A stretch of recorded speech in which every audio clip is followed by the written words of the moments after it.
जय हिंद साथियों। पुनः स्वागत है जीके की एक और क्लास। आज की क्लास में हम गांधी युग से टॉप 50 प्रश्न कवर कराएंगे।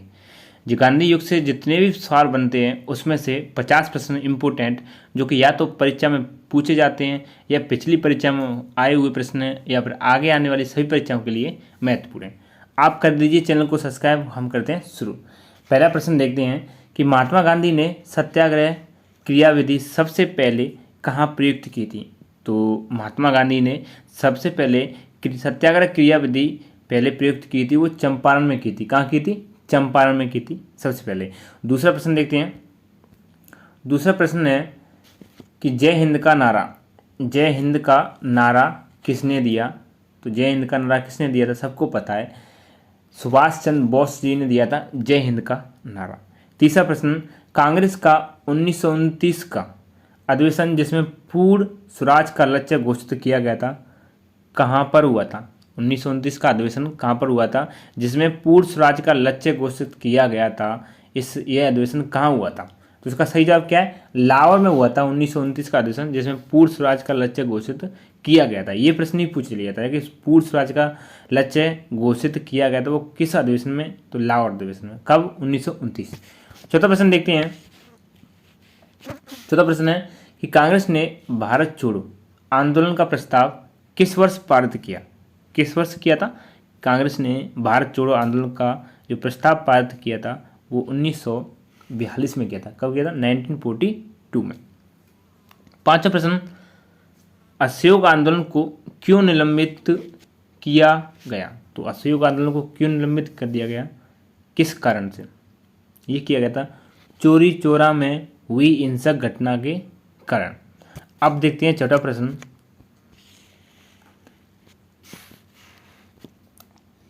छठा प्रश्न है, नमक सत्याग्रह कब प्रारंभ हुआ था? तो नमक सत्याग्रह की बात करें तो ये नमक सत्याग्रह 1930 में प्रारंभ हुआ था। नमक सत्याग्रह कब? 1930 में। सातवां प्रश्न है, गांधी इरविन समझौता किससे संबंधित है?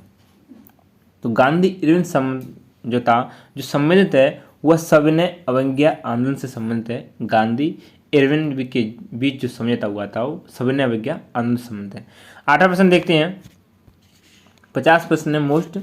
आठवां प्रश्न है, किस अधिनियम में पहली बार भारत के लिए संघीय संरचना प्रस्तुत की गई? कौन से अधिनियम में? 1935 यानी 1935 अधिनियम में की गई थी पहली बार भारत के लिए संघीय संरचना। 9वां वाला प्रश्न है कि काकोरी ट्रेन डकैती कांड के नायक कौन थे? तो काकोरी ट्रेन डकैती कांड के जो नायक थे वो राम प्रसाद बिस्मिल थे। काकोरी ट्रेन डकैती के कांड। 10वां प्रश्न देखते हैं। 10वां प्रश्न है, महात्मा गांधी को सर्वप्रथम राष्ट्रपिता किसने कहा था? तो महात्मा गांधी को सर्वप्रथम जो राष्ट्रपिता कहा था वो कहा था सुभाष चंद्र बोस जी ने कहा था महात्मा गांधी को सर्वप्रथम राष्ट्रपिता। 11वां प्रश्न है, भारतीय राष्ट्रीय कांग्रेस के सबसे अधिक समय तक अध्यक्ष कौन रहे? भारतीय राष्ट्रीय कांग्रेस के सबसे अधिक समय तक अध्यक्ष रहे थे अब्दुल कलाम आज़ाद या अब्दुल कलाम आज़ाद। अब्दुल कलाम आज़ाद थे जो कि सबसे अधिक समय तक राष्ट्रीय कांग्रेस के अध्यक्ष रहे थे। 12वां प्रश्न है, जब 15 अगस्त 1947 को भारत ने पहली आज़ादी का जश्न मनाया तब महात्मा गांधी कहाँ थे? ये प्रश्न पूछ लिया गया है। तो महात्मा गांधी जब आज़ादी का पहला जश्न मनाया गया था 15 अगस्त 1947 को, तब जो महात्मा गांधी थे वो थे कोलकाता में थे। कहाँ थे? कोलकाता में। 13वां प्रश्न है, महात्मा गांधी की हत्या कब हुई थी? तो जो महात्मा गांधी की हत्या हुई थी वो 30 जनवरी 1948 को हुई थी महात्मा गांधी की हत्या। 14वां प्रश्न देखते हैं। चैनल पर नए तो चैनल को सब्सक्राइब जरूर कर लें। 14वां प्रश्न है कि गांधी जी किस गोलमेज सम्मेलन में भाग लेने के लिए लंदन गए थे? ये सीधा सीधा प्रश्न पूछ लिया जाता है कि कौन से गोलमेज सम्मेलन में भाग लेने के लिए लंदन गए? तो दूसरे में यानी द्वितीय गोलमेज सम्मेलन में। 15वां प्रश्न है, असहयोग आंदोलन शुरू करने के समय भारत के वायसराय कौन थे? तो असहयोग आंदोलन शुरू करने के समय भारत के जो वायसराय थे वो लॉर्ड चैम्सफोर्ड थे असहयोग आंदोलन शुरू करने के समय। 16वां प्रश्न देखते हैं। 16वां प्रश्न है कि भारतीय कम्युनिस्ट पार्टी का अस्तित्व किस वर्ष में आया? तो किस वर्ष में आया? 1921 में आया था भारतीय कम्युनिस्ट पार्टी का अस्तित्व। 17वां प्रश्न कि सारे जहां से अच्छा हिंदुस्तान हमारा के रचनाकार कौन है? कौन है? इकबाल हैं। सारे जहां से अच्छा हिंदुस्तान हमारा। 18वां प्रश्न देखते हैं कि गांधी जी ने किस कानून को काला कानून कहा था? किस कानून को कहा था? रॉलेट एक्ट को कहा था गांधी जी ने, काला कानून कहा था रॉलेट एक्ट को। 19वां प्रश्न है कि चंपारण सत्याग्रह के दौरान महात्मा गांधी के साथ कौन कौन शामिल थे? कौन शामिल थे? चंपारण सत्याग्रह के दौरान महात्मा गांधी के साथ राजेंद्र प्रसाद व अनुग्रह नारायण सिंह थे, जो कि चंपा के सत्याग्रह के दौरान शामिल थे महात्मा गांधी के साथ। 20वां प्रश्न देखते हैं। 20वां प्रश्न है कि कांग्रेस का प्रथम विभाजन 1907 के सूरत अधिवेशन में हुआ था। इसमें दूसरा विभाजन कब हुआ? ये पूछा जाता है कि या तो पहला विभाजन पूछेगा या पेपर में दूसरा विभाजन पूछेगा कब हुआ था और कहाँ हुआ था। तो 1918 मुंबई में हुआ था दूसरा विभाजन और पहला सूरत में हुआ था। 21वां प्रश्न देखते हैं। 21वां प्रश्न है कि 1923 ईस्वी में चित्तरंजन दास एवं मोतीलाल नेहरू ने कहाँ स्वराज पार्टी की स्थापना की थी? तो ये इलाहाबाद में की थी स्वराज पार्टी की स्थापना चित्तरंजन दास ने और मोतीलाल नेहरू ने। 22वां प्रश्न देखते हैं। गांधी जी भारतीय राष्ट्रीय कांग्रेस के अध्यक्ष कितनी बार बने थे?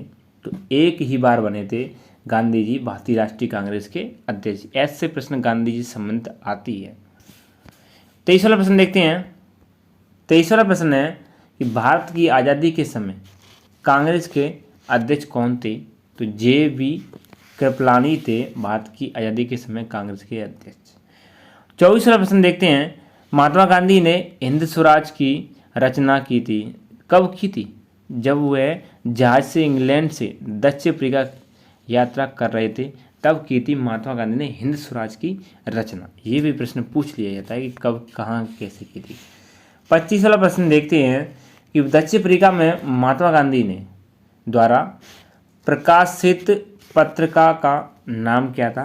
तो जो महात्मा गांधी ने दक्षिण अफ्रीका में जो प्रकाशित पत्रिका की, यानी पत्रिका प्रकाशित की थी, उसका नाम इंडियन ओपिनियन था। क्या था? Indian opinion.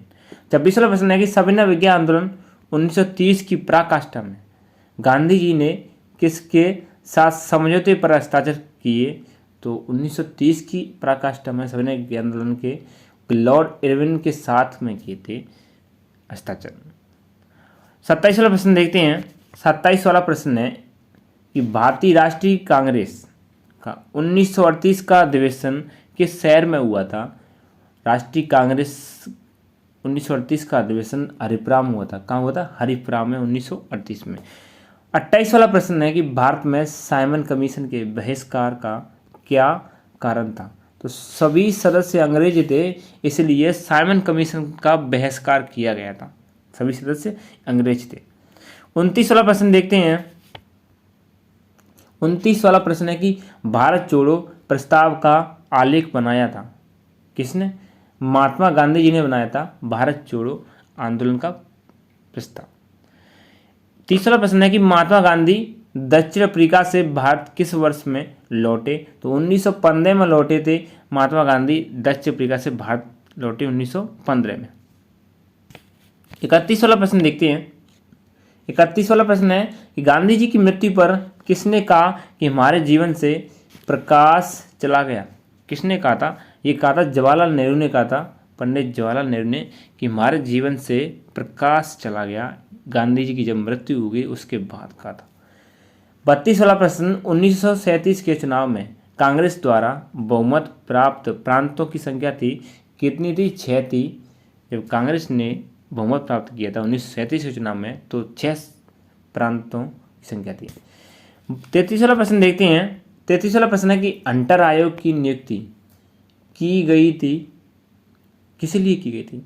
जलियांवाला बाग हत्याकांड के बाद की गई थी, जांच के लिए हंटर आयोग कमीशन बोलती है। 34वां प्रश्न है कि 1932 के पूना समझौता के साथ किसका सीधा संबंध था? पूना समझौता, उसका संबंध किससे था? भारतीय दलित वर्ग के साथ पूना समझौता का संबंध। 35 वाला प्रश्न देखते हैं। 35 वाला प्रश्न है कि भारत छोड़ो आंदोलन कब प्रारंभ हुआ? तो ये हुआ था 9 अगस्त 1942 को हुआ था भारत छोड़ो आंदोलन। 36 वाला प्रश्न देखते हैं। व्यक्तिगत सत्याग्रह में विनोबा भावे को प्रथम सत्याग्रह चुना गया था, जबकि दूसरे सत्याग्रह कौन थे? ये प्रश्न पूछा गया। पहले की बात हो रही है, अब दूसरा पूछ लिया था। तो पंडित जवाहरलाल नेहरू जी थे, दूसरे सत्याग्रह थे। 37 वाला प्रश्न देखते हैं। गांधी जी ने दांडी समुद्र तट पर नमक कानून का उल्लंघन कब किया था? तो गांधी जी ने दांडी समुद्र तट पर नमक कानून का उल्लंघन 6 अप्रैल 1930 को किया था। कब किया था? 6 अप्रैल 1930 को। 38 वाला प्रश्न देखते हैं। गांधी जी दक्षिण अफ्रीका में कितने वर्ष रहे थे? पूछ लिया था ये प्रश्न। तो 21 वर्ष रहे थे गांधी जी दक्षिण अफ्रीका में। 39 वाला प्रश्न देखते हैं। 39 वाला प्रश्न है, काफ़ी बड़ा प्रश्न है। भारतीय राष्ट्रीय कांग्रेस के 1924 के अधिवेशन से महात्मा गांधी द्वारा मात्र एक बार अध्यक्षता की गई थी। यह अधिवेशन कहाँ हुआ था? राष्ट्रीय कांग्रेस 1924 के अधिवेशन से तो बेलगाम में हुआ था। कहाँ? बेलगाम। 40 वाला प्रश्न देखते हैं। 40 वाला प्रश्न है कि महात्मा गांधी ने भारत में अपना पहला जन भाषण कहाँ दिया था? तो वाराणसी में दिया था महात्मा गांधी जी ने भारत में पहला अपना जन भाषण। 41 वाला प्रश्न है कि दक्षिण अफ्रीका के किस रेलवे स्टेशन पर महात्मा गांधी को ट्रेन से फेंका गया था? दक्षिण अफ्रीका के पीटर मारिट्सबर्ग से महात्मा गांधी को ट्रेन से फेंका गया था। 42 वाला प्रश्न देखते हैं। 42 वाला प्रश्न है, मुस्लिम लीग के किस अधिवेशन में मोहम्मद अली जिन्ना ने अपना 14 सूत्री प्रस्ताव रखा था? कौन से अधिवेशन में रखा था? मुस्लिम लीग के 1929। कौन से अधिवेशन? 1929 के अधिवेशन में। 43 वाला प्रश्न है कि मुस्लिम लीग ने मुक्ति दिवस कब मनाया था? तो 1942 में मनाया था। किसने? मुस्लिम लीग ने मुक्ति दिवस। 44 वाला प्रश्न देखते हैं। 44 वाला प्रश्न है, करो या मरो का नारा किसने दिया? तो महात्मा गांधी जी ने दिया था, करो या फिर मरो। अब देखते हैं 45 वाला प्रश्न। 45 वाला प्रश्न है, वर्ष 1932 में अखिल भारतीय संघ के संस्थापक कौन थे? महात्मा गांधी जी थे। 1932 में अखिल भारतीय संघ के संस्थापक। 46 वाला प्रश्न देखते हैं। 46 वाला प्रश्न है, स्वतंत्र भारत के प्रथम गवर्नर जनरल कौन थे? तो लॉर्ड माउंटबेटन थे स्वतंत्र भारत के पहले गवर्नर जनरल। प्रथम गवर्नर जनरल पहले। देशबंधु की उपाधि संबंधित है। 47 वाला प्रश्न है, तो देशबंधु की उपाधि संबंधित है चित्तरंजन दास से संबंधित है देशबंधु की उपाधि। 48 वाला प्रश्न देखते हैं। 48 वाला प्रश्न है, इंकलाब जिंदाबाद का नारा किसने दिया? भगत सिंह ने दिया था इंकलाब जिंदाबाद का नारा। 49 वाला प्रश्न, कायदे आजम किसे कहा जाता है? तो मोहम्मद अली जिन्ना को कहते हैं कायदे आजम। इस क्लास का अंतिम प्रश्न व गांधी युग से अंतिम प्रश्न कि महात्मा गांधी के राजनीतिक गुरु कौन थे? तो गोपाल कृष्ण गोखले थे महात्मा गांधी के राजनीतिक गुरु। दोस्तों ये थे 50 प्रश्न महात्मा गांधी के युग से संबंधित, जो कि बार बार परीक्षा में पूछे जाते हैं। आप किसी भी एग्जाम की तैयारी करो, उन सभी एग्जाम के लिए ये प्रश्न महत्वपूर्ण हैं। आपसे एक रिक्वेस्ट है कि चैनल पर नहीं तो चैनल को सब्सक्राइब जरूर कर लें, बेल आइकन प्रेस कर लें, जिससे कि हमारी जीके के संबंधित क्वेश्चन जब भी हम अपलोड करें आपको तुरंत नोटिफिकेशन मिले। मिलते हैं इसी तरह की एक और क्लास। Thank you.